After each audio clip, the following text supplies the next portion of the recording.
45 a 43.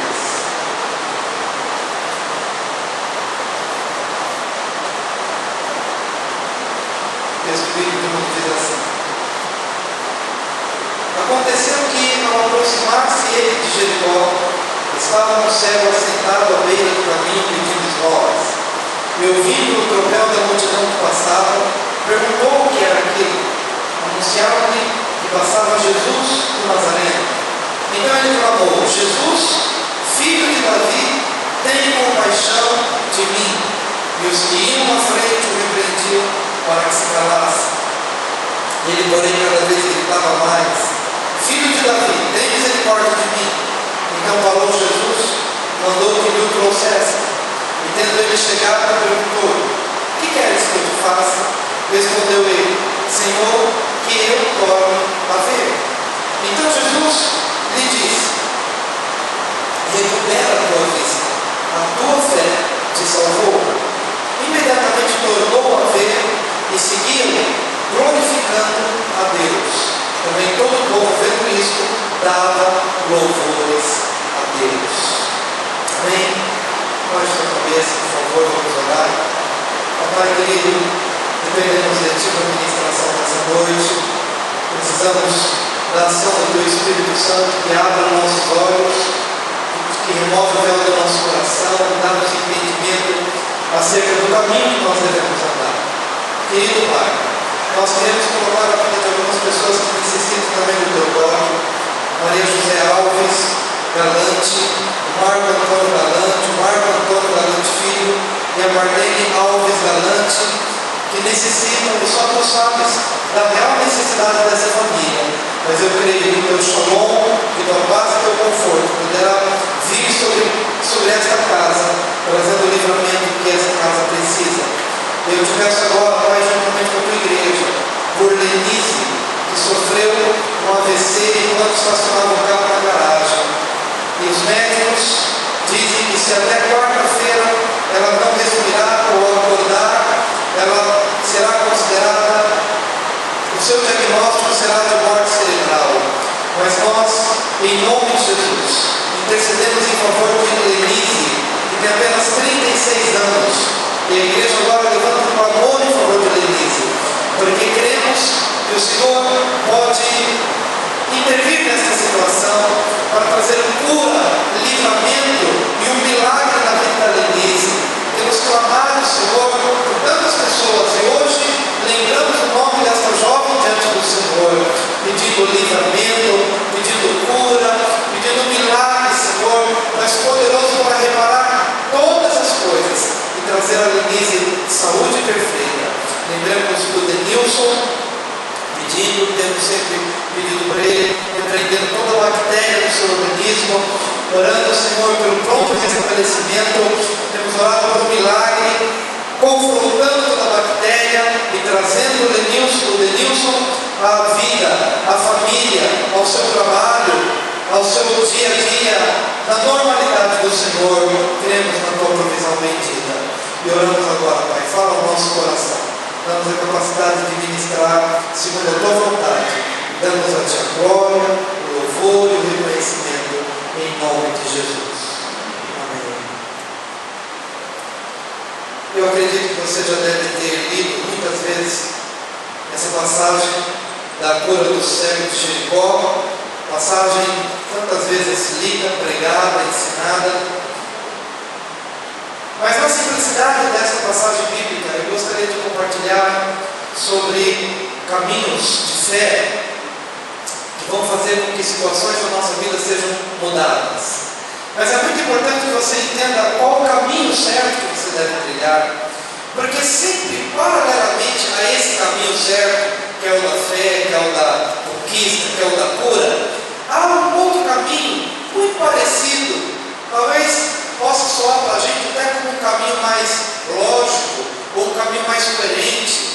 E por não discernir exatamente onde Deus se encontra nessas duas vertentes, ou nesses dois caminhos, a gente fica um pouco perdido.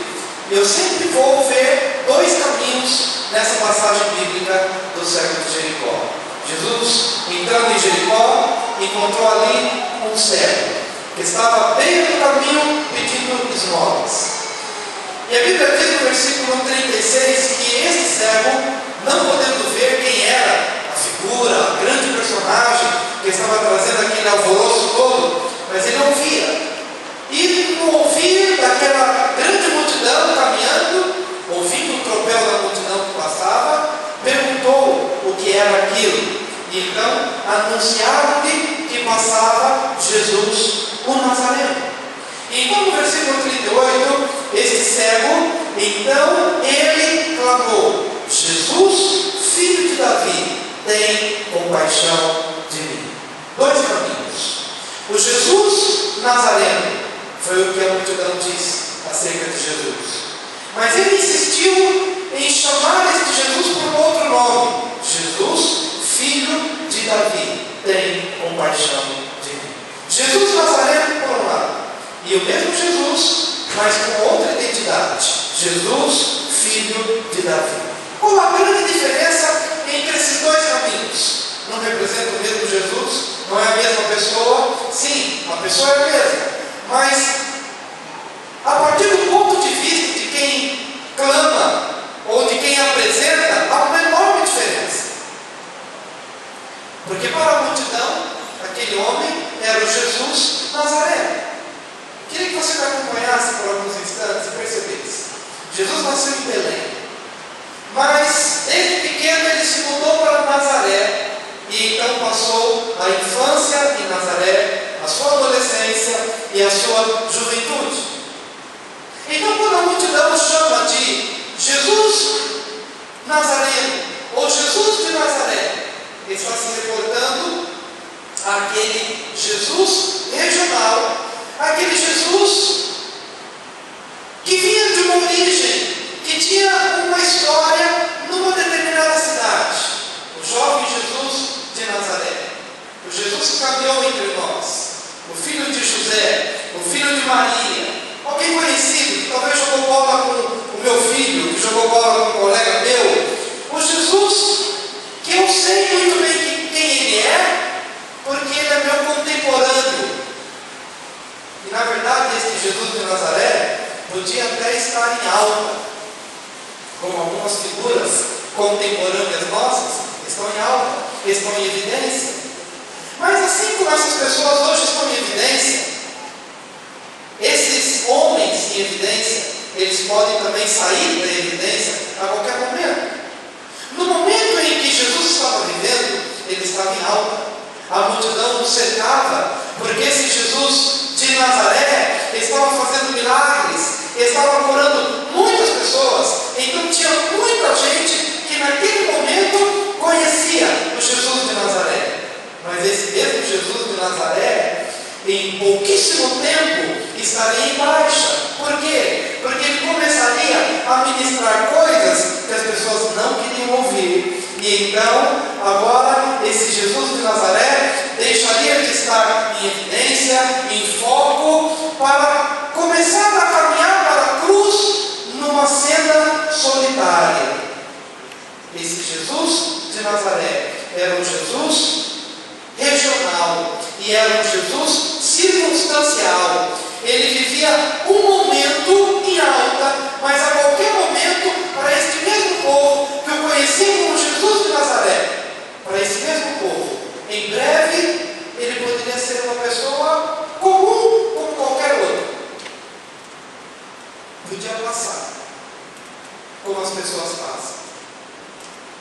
Esse Jesus de Nazaré para a multidão. Mas quando aquele cego ouviu falar do Jesus de Nazaré, ele logo pensou: ele pode ser Nazareno para vocês, mas para mim, ele é o Jesus, filho de Davi, profetizado lá em Isaías, profetizado lá em Jeremias, profetizado lá em Ezequiel. Se para vocês ele vem apenas de uma região humilde de Nazaré, para mim ele é muito mais do que isso. Para mim ele é rei. Para mim, ainda que ele enfrente o sofrimento, a rejeição dos homens, e até que ele vá para a cruz, mas ao terceiro dia ele vai ressuscitar, e vai passar um tempo, e depois de muito tempo ele voltará em glória, e ele se assentará no trono de Davi e governará as nações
Ele transcende a sua época, ele transcende a sua região, ele transcende a terra de Israel. O filho de Davi é rei absoluto. Pastor, o que isso tem a ver comigo? O que isso tem a ver com a igreja hoje? Eu quero perguntar, qual é o Jesus que você conhece? Porque é possível que nós conheçamos na prática mais o Jesus de Nazaré do que o Jesus, filho de Davi, que pode ter compaixão de mim. Porque o Jesus de Nazaré, ele passa por ciclos, e há um momento em que está todo mundo crendo nele, mas há um momento em que está todo mundo dizendo: crucifica, não aceito a sua palavra, não creio que eu possa ser curado, não creio que você possa resolver nada por mim. Pastor, será que nós como igreja vemos Jesus apenas como Jesus de Nazaré? Depende. Meu querido, se você entra no teu quarto de oração com uma tremenda necessidade, e você coloca essa necessidade diante de Deus, mas já com uma sentença de fracasso no teu coração, então este Jesus que você conhece é o Jesus de Nazaré. Porque ele pode, no teu conceito, ter picos de alta credibilidade, que possa verdadeiramente resolver problemas que nenhum outro homem possa resolver. Mas dependendo do teu estado de espírito, dependendo da tua visão momentânea, dependendo de como você o vê naquela hora da tua aflição, talvez você já entre no culto, já entre num lugar de oração com uma sentença de fracasso, de derrota, dizendo para você mesmo: olha, eu orei, mas vai ser uma das outras vezes que eu orei e parece que ninguém ouviu. Eu sei que já vai ser como das outras vezes em que eu clamei, mas eu já tinha uma desconfiança que ele não me ouviria, que ele não me atenderia, ou que ele não seria suficientemente capaz para mudar o quadro da minha vida. Então esse é o Jesus de Nazaré, aos teus olhos. E é interessante que em Nazaré ele não pôde realizar nenhum milagre, senão curar alguns poucos enfermos. Será que não tem sido a história da igreja de Cristo hoje em dia? Alguns poucos enfermos que se apresentam diante de Deus com algumas enfermidades, e alguns poucos enfermos são tocados. Porque em Nazaré, quando as pessoas o veem, quem é esse homem? Ele não pode ser o Messias. Eu vi ele crescendo, eu joguei bola com ele é um homem normal como qualquer outro. E lá em Nazaré, onde Jesus esteve na sua própria terra, ele não realizou, ele não pôde realizar nenhum milagre, porque as pessoas o viam apenas como um contemporâneo, como um amigo, como alguém da mesma terra. Sabe quando alguém se converte? E aí depois ele vai rever aquele colega que é com ele para os bares, que é com ele para as baladas, que é com ele para aqueles lugares. De repente essa pessoa se converte. Aí